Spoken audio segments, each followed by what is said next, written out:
Now, says the Pele Yoetz, we're up to the entry of Ahim. Matov Manaim, Shevet Ahim, Gam Yahad. He says, how good, how pleasant to Hashem is the dwelling of brothers in unity. Where they have love, friendship, peace, companionship. HaKadosh Baruch Hu created brothers for it to be united. Therefore, it's an obligation. Hiyuv is an obligation to go and increase ahava, liot ezra, betzarot, to increase the love and closeness, and to be for each other in a time of trouble.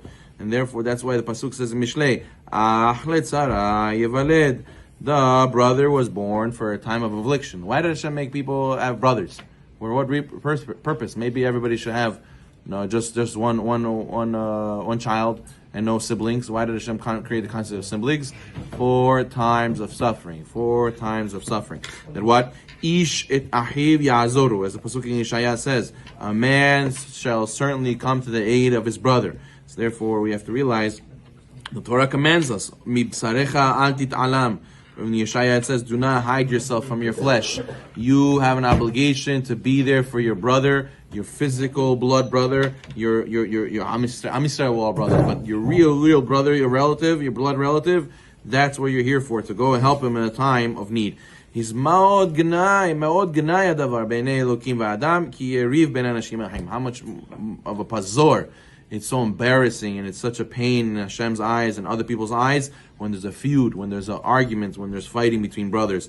Busha lahim, it's an embarrassment for them. Klima lahim, humiliation for them. La'aga lahim, mockery for them. Then what did the HaKadosh Baruch Hu put you, if not just for this opportunity to help each other, and you're making it worse, you're going opposite of what Hashem created for you for to be brothers, and now you're going opposite against each other and fighting. Oy lahim, im enam ozrim zeh, how woe is to them if they cannot help each other in the time of distress, especially what very common is, says the Pele Yoetz, imehad ashir, one is very wealthy, ve'ahiv ani, and the other brother is poor, ve'eno mefarnaso bechavod, and he doesn't sustain him in a dignified manner. Let's say 2 brothers, they have a business, right? They started 50-50 in the beginning. They worked hard. All of a sudden, the business grew like crazy. One decided to be the boss in charge, and he says, listen, now we're not 50-50.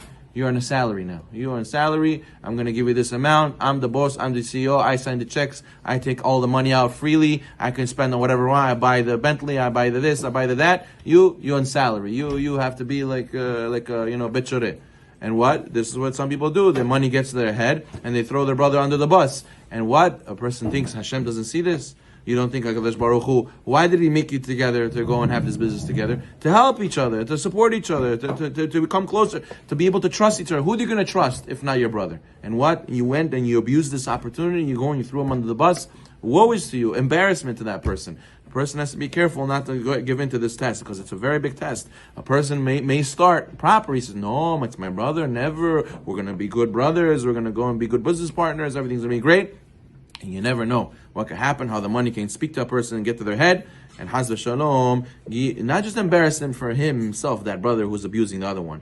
It says in the Midrash, in Avot Binatan, it says that Aaron said to Moshe, our sister Miriam has sarat, but it's not just sarat and Miriam.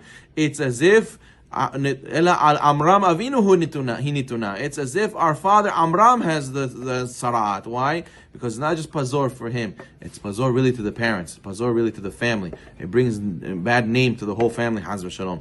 And he should look at, when he sees his brother asking him for parnasah, he should look at it as if his father and his mother's asking him for parnasah. That's how you should view it. But what? Sometimes Haz v'Shalom, the father passes away already, and therefore one brother thinks he could do whatever he wants. And that's when they get abused. They abuse each other. So therefore, a person has to know that their parents see, and Hashem sees, and a person has to know, why should I help my brother? Why? I'm more skilled than him. I'm more talented than him. No, because Hashem created him as his brother in order that I should be here for him, to help him. Yes, even though you're better than him in a lot of things, but you're here to help him. And what? The main thing is, כדי להיות בשלום, צריך שיהיו מעבירים על מידותיהן מוחלים זה לזה. A person who has a brother has to be extra forgiving and extra willing to let go of things. Yes, brothers sometimes mess up towards each other. Yes, they do silly and nonsensical things sometimes. They do really bad things sometimes. And a person has to know, for the sake of fulfilling your mission as a brother, you have to be willing to forgive and let go, and extra, more than other random people. Why? Because you have an obligation to increase the love between you and your brother. This is how you should act with every Jew in general, but how much more so your brother. He says a big advice that I give in order that there should be peace in a home between brothers.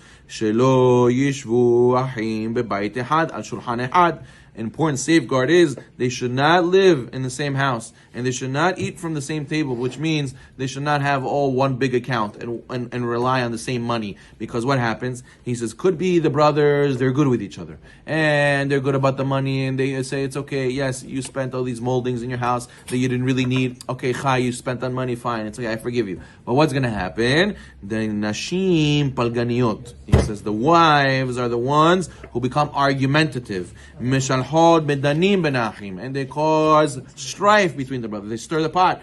The wife says to the husband, you see, they took money without asking, they built these moldings, why don't we have, why we didn't have what they have, all of a sudden he has this lease, why does he go on this vacation we don't, as if he takes out more money from the business than we do, why is he allowed, and they stir the pot, and then he forgave them, but the wife didn't forgive them, and the wife holds it against them, and then she eats his ears, one day he comes into the store, with zachmar against his brother, he says, yesterday you said it's okay, all of a sudden you're fighting, why? It's because his wife ate his ears.